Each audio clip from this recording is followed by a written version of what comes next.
TTD శ్రీవారి ఆలయంలో పరకామణిలో లెక్కింపుల అవకతవకలు. శ్రీవారికి సమర్పించిన హుండీ కానుకల్లో చేతివాటం ప్రదర్శించిన టీటీడీ ఉద్యోగి కృష్ణకుమార్. హుండీ లెక్కింపులో విదేశీ కరెన్సీని స్వాహా చేసిన సీనియర్ అసిస్టెంట్ కృష్ణకుమార్. గత సంవత్సరం 1 నెలలో 6 లక్షల విదేశీ కరెన్సీ స్వాహా. హుండీలో వచ్చిన విదేశీ కరెన్సీని ప్రతి నెల 1వ తేదీ తిరుమల పరకామణిలో జమ చేయాలి. విదేశీ కరెన్సీ లెక్కింపులో తేడాలు గుర్తించిన టీటీడీ విజిలెన్స్ వింగ్.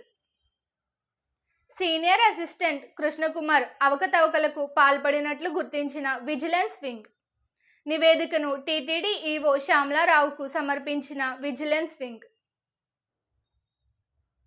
నివేదిక ఆధారంగా కృష్ణకుమార్ను సస్పెండ్ చేస్తూ ఉత్తర్వులు జారీ చేసిన EO Shyamala Rao. Please do like, share, subscribe to our channel.